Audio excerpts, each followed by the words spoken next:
Good morning everyone, कैसे हैं बहुत सब लोग? बढ़िया। अच्छा यार, आज हम जो है इलेक्ट्रिक पोटेंशियल में जो कैपेसिटेंस है उसके ऊपर बात करेंगे। तो कैपेसिटेंस एंड कैपेसिटर का ये पहला वीडियो होगा हमारा, इलेक्ट्रिक पोटेंशियल। और इससे पहले इलेक्ट्रोस्टैटिक एंड चार्ज, उसमें हमने काफ़ी बातें की हैं। मेरे ख्याल से 30-35 वीडियो उसके बने होंगे, तो आप देख सकते हैं वो। और आज हम शुरू करेंगे बॉस कैपेसिटर का पहला वीडियो क्लिप। तो देखते हैं ज़रा स्लाइड में, कैपेसिटर एंड कैपेसिटेंस। कैपेसिटर क्या होता है boss? Capacitor is an electrical device, मतलब कंडक्टर होता है ये एक तरह से। ये जो है कंडक्टर होता है, ठीक है boss. A capacitor is an electrical device use to store electrical charge और एनर्जी। या तो हम इसमें इलेक्ट्रिकल एनर्जी या इलेक्ट्रिकल चार्ज को स्टोर करते हैं इसके अंदर। बढ़िया हो गया। और हम इसको फिर वहाँ यूज़ करते हैं जहाँ हमें ऑल ऑफ ए सडन एकदम छोटे से पीरियड के लिए बहुत ज़्यादा चार्ज चाहिए होता है, वहाँ हम इसको यूज़ करते हैं। और कैपेसिटेंस क्या है? ये कैपेसिटर की प्रॉपर्टी है कि कोई भी कैपेसिटर, जो कोई भी कंडक्टर जो है, वो कितनी एबिलिटी है उसकी चार्ज को होल्ड करने की या एनर्जी को स्टोर करने की, वो उसकी जो है कैपेसिटेंस होती है। ठीक है बॉस। तो इसको हम जो है दिखाते हैं सी से, और इसका फार्मूला होता है बॉस Q/V। ठीक है जी। अब जैसे यहाँ समझो आप, ये सर्कुलर एक मान लिया हमने स्फेरिकल अपने पास कैपेसिटर है, और ये कंडक्टर है। तो इसकी सरफेस पे बॉस आपने पढ़ा ही होगा, कंडक्टर की सरफेस पे चार्ज जो है वो डिस्ट्रीब्यूट हो जाता है।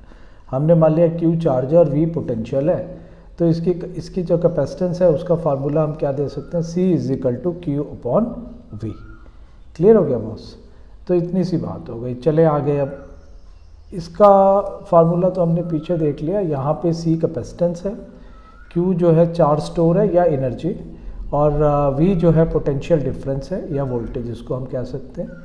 यूनिट अगर हम देखेंगे तो बॉस इसका जो ऐसा यूनिट है, जो बहुत बड़ा यूनिट है, फराड, जो हम जनरली यूज़ नहीं करते हैं, क्यों हमारे जितने भी क्वेश्चन रहेंगे उसमें हम इसके छोटे प्रैक्टिकल यूनिट यूज़ करेंगे। तो इसका एक्चुअल यूनिट फराड है, उसको हम कैपिटल F से दिखाते हैं। और 1 फराड जो है 1 वोल्ट पर कूलम के बराबर होता है। ठीक है बॉस, बढ़िया हो गया। प्रैक्टिकल यूनिट देखेंगे, माइक्रो करेंगे तो 10⁻⁻6 करेंगे बॉस, नैनो में 10⁻⁻9 करेंगे, और पिको फराड में 10⁻12 फराड करेंगे। ठीक है, ये इसके यूनिट्स हो गए। इनको भी आपने दिमाग में रखना है, क्योंकि कभी कभी क्वेश्चन आते हैं जिसमें माइक्रो में दिया होता है, आपको फराड में आंसर पूछ लें, फराड में दिया होता है पिको में पूछ लें, ऐसे कन्वर्ट करने की ज़रूरत पड़ती है। तो आपको ये याद होनी चाहिए। ठीक है बॉस, ये कम से कम 3 तो याद ही होनी चाहिए, मोस्टली यही यूज़ होते हैं। तो नेक्स्ट में डायमेंशन ऑफ कैपेसिटेंस अगर हम निकालना चाहें बॉस, तो इसकी डायमेंशन हम निकाल लेते हैं। चलें, डायमेंशन में अगर हम देखें तो C = यहाँ लिखते हैं C = Q/V। Q को हम लिख सकते हैं I × T, है ना बॉस। और पोटेंशियल का होता है, हमने पीछे निकाले हुए हैं, तो पोटेंशियल का डायरेक्ट लिख देता हूँ, T-3 होता है, और ये होता है बॉस अपना I-1। तो करंट के लिए जो है वो मैं I-1 ले लेता हूँ यहाँ। चलो ठीक है। तो अब जो है इसका फार्मूला C = IT, है ना। तो अगर मैं I को A यूज़ करूँ 2 मिनट के लिए, एम्पियर को अगर मैं A से दिखाऊं, तो मेरे पास बॉस ये हो जाएगा AT / ये M है, L² है, T³ है, और ये A-1 कह सकता हूँ मैं इसको। तो मेरा डायमेंशनल फार्मूला आ गया। M को ऊपर ले जाऊँ, M-1 और L-2, T-3, और बॉस T-3 हो गया। ये -3 ऊपर जाएगा तो -4 हो जाएगा बॉस। क्लियर? क्योंकि एक T यहाँ पे भी है, और A जो है ऊपर जाएगा तो -2 हो जाएगा।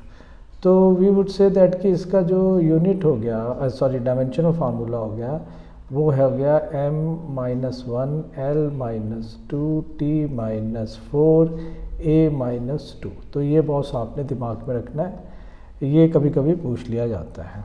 ठीक है बॉस। तो दिस यूनिट समटाइम्स ये जो है आ जाता है। अच्छा, इसके यूजेस क्या क्या हैं? इसके यूजेस हैं, जैसे हम कैपेसिटर को सर्किट में यूज़ करते हैं, कैपेसिटर्स जो है इन सर्किट यूज़ होती है।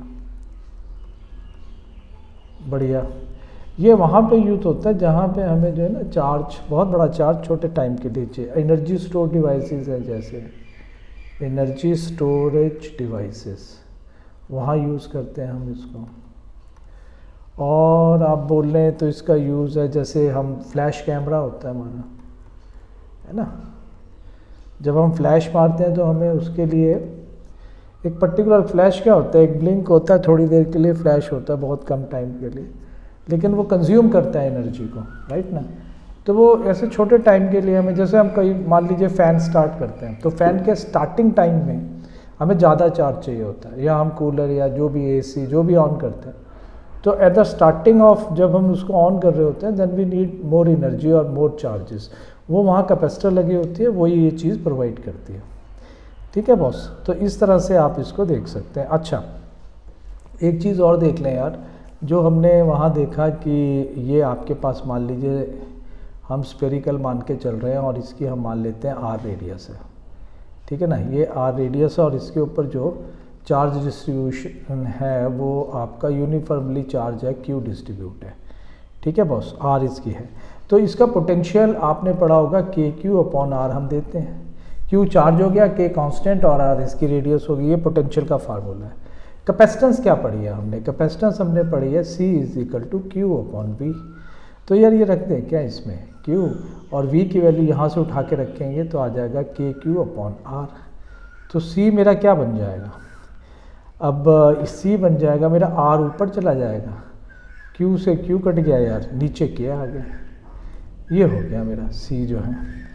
तो इस तरह से आप इसको निकाल सकते हैं। क्लियर हो गया बॉस? और अगर हम, ये R है रेडियस, अगर हम पूरे स्फीयर की बात करेंगे तो उसका एरिया ले लेंगे बॉस, तो वो हो गया 4 pi epsilon nought R upon K की वैल्यू रख दी, सॉरी हमने 1/4 पाई एप्सिलॉन नॉट, और R जो है इसकी रेडियस होगी, इसको सेंटर पॉइंट वो मान लेते हैं। तो कहने का मतलब ये हो गया, अब मैं इसको कहाँ लिखूँ, यहाँ लिख देता हूँ। स्पेरिकल जो हमारे पास कंडक्टर है या स्पेरिकल जो हमारे पास कैपेसिटर है, उसका फार्मूला हो गया boss C is equal to R upon K की वैल्यू 1/4 पाई एप्सिलॉन नॉट रखेंगे, ये ऑलरेडी नीचे है तो 4 पाई एप्सिलॉन नॉट बॉस ऊपर आ जाएगा इनटू R। तो आपने ये भी एक फार्मूला यहाँ ही लिख देता हूँ मैं, that is 4 pi epsilon nought R। ठीक है बॉस, R रेडियस हो गई, एप्सिलॉन नॉट जो है वो परमिटिविटी होगी फ्री स्पेस की। ठीक है, लेकिन अब यहाँ पे आप ये देखें कि जो C है, अगर हम देखेंगे C is equal to 4 pi epsilon nought R, तो जो हमारा C है वो डिपेंड करता है, यहाँ पे हम देखेंगे हमारा C डिपेंड करता है R के ऊपर। R का मतलब रेडियस है, तो मतलब साइज़ के ऊपर डिपेंड करता है। अच्छा, एक चीज़ और है कि C is equal to Q upon V में C ना तो Q के ऊपर डिपेंड करता है ना V के ऊपर डिपेंड करता है। ठीक है ना, कैपेसिटेंस जो है, जो कैपेसिटेंस वो does not depend upon the charge, और जो पोटेंशियल है उसके ऊपर डिपेंड नहीं करती है ये। क्लियर हो गया ना? जैसे यार डेंसिटी है, मान लो वो मास अपॉन वॉल्यूम होता है, तो डेंसिटी तो प्रॉपर्टी है यार। जैसे रेजिस्टेंस है वो V अपॉन I होता है, तो वो भी V और I के ऊपर डिपेंड नहीं करता है। इसी तरह से R किसके ऊपर डिपेंड करता है? आपने पढ़ा होगा R is equal to rho L upon A। तो ये रेजिस्टिविटी के ऊपर, लेंथ के ऊपर, एरिया के ऊपर डिपेंड करता है, शेप एंड साइज़ के ऊपर डिपेंड करता है, रेजिस्टिविटी के ऊपर डिपेंड करता है। बट इसका फार्मूला क्या है? R is equal to V upon I।